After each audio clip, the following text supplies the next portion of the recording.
नमस्कार दोस्तों, स्वागत है आपका फोकस स्टडी के इस यूट्यूब चैनल में। आज हम विज्ञान की कुछ महत्वपूर्ण शाखाओं को पढ़ने वाले हैं जो किसी पर्टिकुलर सब्जेक्ट से उनका संबंध होता है। जैसे कि मान लीजिए कि सिक्कों का अध्ययन को क्या कहा जाता है, कीट पतंग विज्ञान का अध्ययन को क्या कहा जाता है, पक्षी विज्ञान का अध्ययन क्या कहा जाता है।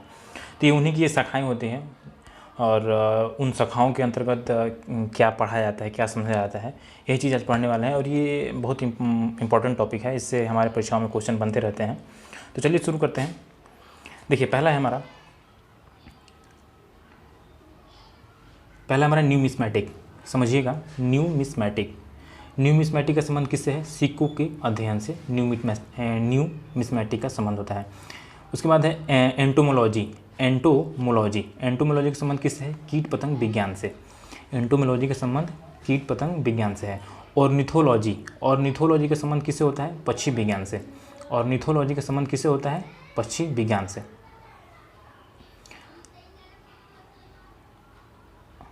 आगे है हमारा सेरीकल्चर का संबंध किससे है?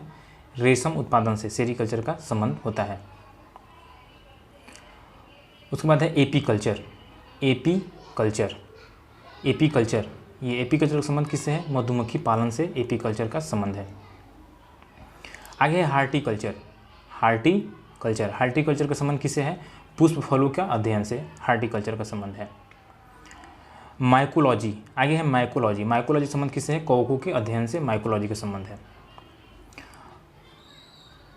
उसके बाद आगे है एंथ्रोपोलॉजी का संबंध किससे है? यह है एंथ्रोपोलॉजी का संबंध है मानव विकास का अध्ययन करने से। उसके बाद है एस्ट्रोनॉमी का संबंध किससे है? खगोलीय पिंडों से एस्ट्रोनॉमी का संबंध होता है।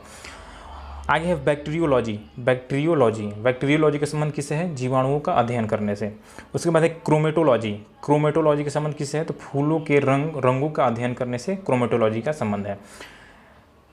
उसके बाद आगे है, देखिए मैंने अपना खुद का नोट्स बनाया हुआ है, उसी नोट से मैंने ये फ़ोटो क्लिक कर रखा है, मैं वही आपको बता रहा हूँ। ये इंपॉर्टेंट है, सब मैंने छांट के बनाए रखे हैं। तो समझिए, ये टॉपिक बहुत इंपॉर्टेंट होता है, परीक्षाओं में इनसे क्वेश्चन जरूर बनते हैं। देखिए आगे है डर्मेटोलॉजी का संबंध किससे है? त्वचा रोगों का अध्ययन से। डर्मेटोलॉजी का संबंध किससे है? त्वचा रोगों के अध्ययन से। उसके बाद है ऑर्निथोलॉजी का संबंध किससे है? स्वप्नों का अध्ययन से। देखिए ये इंपॉर्टेंट है, ऑर्निथोलॉजी का संबंध किससे है? स्वप्नों के अध्ययन से। उसके बाद है किस्मोलॉजी का संबंध किससे है? समस्त ब्रह्मांड का अध्ययन से। किस्मोलॉजी का संबंध किससे है? समस्त ब्रह्मांड के अध्ययन से। उसके बाद है नेफ्रोलॉजी का संबंध किससे है? गुर्दा का अध्ययन से। किडनी विशेषज्ञ होते हैं वो नेफ्रोलॉजिस्ट होते हैं, उन्हें नेफ्रोलॉजिस्ट कहा जाता है। जो गुर्दा विशेषज्ञ होते हैं डॉक्टर, तो उन्हीं को नेफ्रोलॉजी कहते हैं। नेफ्रोलॉजी का अध्ययन को नेफ्रोलॉजी जो होता है वो एक सब्जेक्ट है पर्टिकुलर, और उसको हम गुर्दा का अध्ययन हेतु उसको जाना जाता है। और जो इसके डॉक्टर होते हैं गुर्दे का, उनको नेफ्रोलॉजिस्ट कहा जाता है। आगे है न्यूरोलॉजी मस्तिष्क रोग का अध्ययन करें। न्यूरोलॉजी के संबंध किससे है? मस्तिष्क रोग के अध्ययन से है। उसके बाद है पोमोलॉजी के संबंध किससे है? फलों का अध्ययन से। पोमोलॉजी के संबंध किससे है? फलों के अध्ययन से। आगे है वायरोलॉजी के संबंध किससे है? वायरस का अध्ययन से। वायरोलॉजी संबंध किससे है? वायरस के अध्ययन से। उसके बाद है पीसीकल्चर का संबंध किससे है? मत्स्य पालन की कला से। पीसीकल्चर का संबंध किससे है? मत्स्य पालन की कला से। उसके बाद है मायोलॉजी का संबंध किससे है? मांसपेशियों का अध्ययन से। उसके बाद है गाइनोकोलॉजी का संबंध किससे है? स्त्री रोग विज्ञान से। गाइनोकोलॉजी का संबंध किससे है? स्त्री रोग विज्ञान से। उसके बाद है कार्डियोलॉजी का संबंध किससे है? हृदय रोग का अध्ययन से। कार्डियोलॉजी का संबंध किससे है? हृदय रोग का अध्ययन से। उसके बाद है जेनेटिक्स का संबंध किससे है? अनुवांशिकी का अध्ययन से। जेनेटिक्स का संबंध किससे है? अनुवांशिकी के अध्ययन से। उसके बाद है फ्रेनोलॉजी का संबंध किससे है? खोपड़ी के अध्ययन से। फ्रेनोलॉजी का संबंध किससे है? खोपड़ी के अध्ययन से। आगे है कार्मोग्राफी के संबंध किससे है? नक्शा बनाने की कला से कार्मोग्राफी संबंधित है। उसके बाद है न्यूमेरोलॉजी के संबंध किससे है? संख्याओं के अध्ययन से।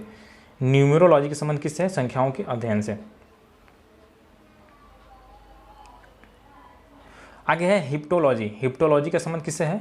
हिपैटोलॉजी का संबंध किससे है? यकृत का अध्ययन से। यकृत के अध्ययन को हम लोग क्या कहेंगे? हिपैटोलॉजी। आगे है लिथोग्राफी लिथोग्राफी, लिथोग्राफी का संबंध किससे है? शिला पत्थर पर मुद्रण से। लिथोग्राफी का संबंध किससे है? शिला पत्थर के मुद्रण से। उसके बाद है ओटोलॉजी, ओटोलॉजी, ओटोलॉजी का संबंध किससे है? कान का अध्ययन से ओटोलॉजी का संबंध है। उसके बाद है न्यूमेटिक्स, न्यूमेटिक्स किसका संबंध है, किससे संबंधित है? वो जो आपने पढ़ा था न्यूमिस्मेटिक, ये न्यूमिस्मेटिक जो होता है ये सिक्कों का अध्ययन होता है। न्यूमिस्मेटिक ये सिक्कों का अध्ययन होता है। और एक है ये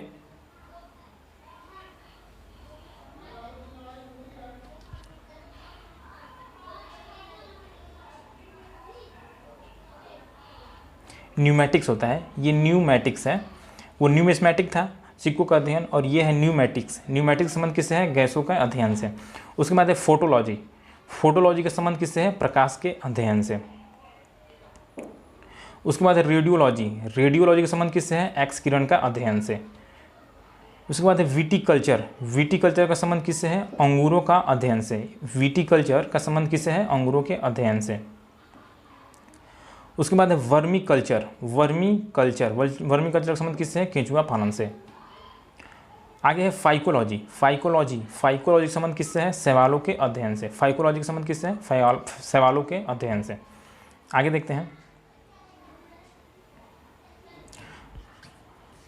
सारे इंपॉर्टेंट है परीक्षा की दृष्टि से, सभी अलग अलग मैंने करके जो इंपॉर्टेंट है मैंने वही लिख रखे हैं इसमें। ये मेरा खुद का नोट्स है अपना, तो मैंने उसी से ये फ़ोटो क्लिक कर रखा है, वही मैं आपको बता रहा हूँ। देखिए, अगर चैनल पर देखिए नए हैं तो चैनल को जरूर सब्सक्राइब कर दीजिएगा, क्योंकि मैं ऐसी इंटरेस्टिंग वीडियो मैं लेकर आता रहता हूँ हमेशा, जो कि परीक्षाओं की दृष्टि से काफ़ी इंपॉर्टेंट होते रहते हैं।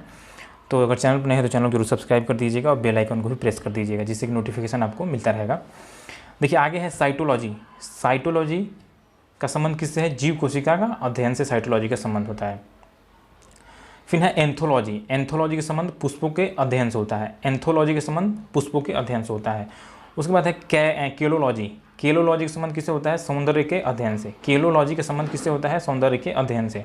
उसके बाद है केस्मोलॉजी, कोस्मोलॉजी है, कोस्मोलॉजी, कोस्मोलॉजी का संबंध किससे है? समस्त ब्रह्मांड का अध्ययन से। कोस्मोलॉजी का संबंध किससे है? समस्त ब्रह्मांड का अध्ययन से। आगे है पोडोलॉजी, पेडोलॉजी, पेडोलॉजी का संबंध किससे है? मृदा का अध्ययन से। पेडोलॉजी का संबंध किससे है? मृदा के अध्ययन से। आगे है ऑफ्थाल्मोलॉजिस्ट, ऑफ्थाल्मोलॉजिस्ट ये चिकित्सक होते हैं ये। तो ऑफ्थाल्मोलॉजिस्ट नेत्र रोग का चिकित्सक होता है। ये संबंधित किससे है? नेत्र रोग के चिकित्सक से। ऑफ्थाल्मोलॉजिस्ट नेत्र रोग का चिकित्सक से संबंधित है। आगे है पैथोलॉजी, पैथोलॉजी के संबंध किससे है? जीव में पाए जाने वाले रोग होता है कोई, पैथोलॉजी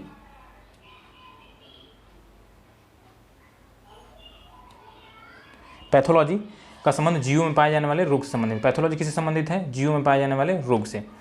उसके बाद है सिस्मोलॉजी, सिस्मोलॉजी में क्या होता है?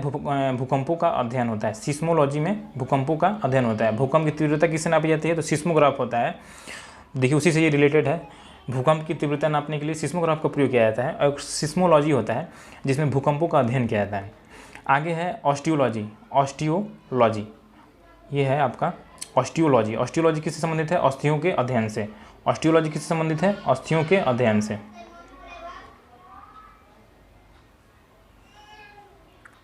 पेडोलॉजी तो हम पढ़ चुके हैं, मिट्टी का अध्ययन होता है। उसके बाद है साइटोलॉजी, साइटोलॉजी का संबंध किससे है? कोशिका के अध्ययन से। साइटोलॉजी का संबंध किससे है? कोशिका के अध्ययन से। उसके बाद है ओडोंटोलॉजी, मतलब दंत विज्ञान। ओडोंटोलॉजी संबंध किससे है? हड्डियों का अध्ययन से। हड्डियों के अध्ययन से दंत विज्ञान भी कहा जाता है इसको, ओडोंटोलॉजी को, ये हड्डियों का अध्ययन से। एक ऑर्थोलॉजिस्ट होता है, वो भी हड्डियों का अध्ययन ही होता है उसमें। ऑर्थोलॉजिस्ट जो होते हैं वो डॉक्टर होते हैं। ऑर्थो मतलब डॉक्टर ऑर्थो का नाम सुना होगा आपने, जोड़ों के रोगों में के दर्द में वो काम आता है। तो ऑर्थोलॉजिस्ट जो होते हैं वो भी हड्डियों के विशेषज्ञ होते हैं। देखिए आगे है ऑन्कोलॉजी, ऑन्कोलॉजी का संबंध किससे है? कैंसर के अध्ययन से। ऑन्कोलॉजी का संबंध किससे है? कैंसर के अध्ययन से। आगे वायरोलॉजी, हम पहले भी पढ़ चुके हैं इसको। वायरोलॉजी, वायरोलॉजी का संबंध किससे? विषाणु के अध्ययन से। उसके बाद बैक्टीरियोलॉजी, बैक्टीरियोलॉजी का संबंध किससे है? जीवाणु के अध्ययन से। उसके बाद है जीरोफाइट, जीरोफाइट इंपॉर्टेंट है। जीरोफाइट, जीरोफाइट का संबंध किससे है? मरुस्थलीय पौधों का अध्ययन से संबंधित है।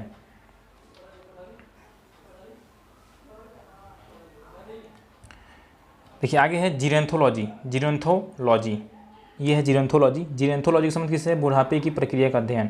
जो जीरेंथोलॉजी का संबंध किससे है? बुढ़ापे की प्रक्रिया के अध्ययन से। उसके बाद है हिस्टोलॉजी। हिस्टोलॉजी का संबंध किससे है? ऊतकों का अध्ययन से। हिस्टोलॉजी का संबंध किससे है? ऊतकों के अध्ययन से। उसके बाद है जीरोनोटोलॉजिस्ट। जीरोनोटोलॉजिस्ट किससे संबंधित है? वृद्ध व्यक्ति से संबंधित होता है ये जीरेंटोलॉजिस्ट। जीरोनेटोलॉजिस्ट होता है ये, तो ये वृद्ध व्यक्तियों से संबंधित होता है। वीडियो हमारी आज यहीं पर ख़त्म होती है। और अगर चैनल को अभी तक आपने सब्सक्राइब नहीं किया तो जरूर सब्सक्राइब कर दीजिएगा और बेल आइकन को प्रेस कर दीजिएगा, क्योंकि मैं ऐसी और भी वीडियो लेकर आता रहूँगा। वीडियो देखने के लिए धन्यवाद। आपका दिन शुभ हो।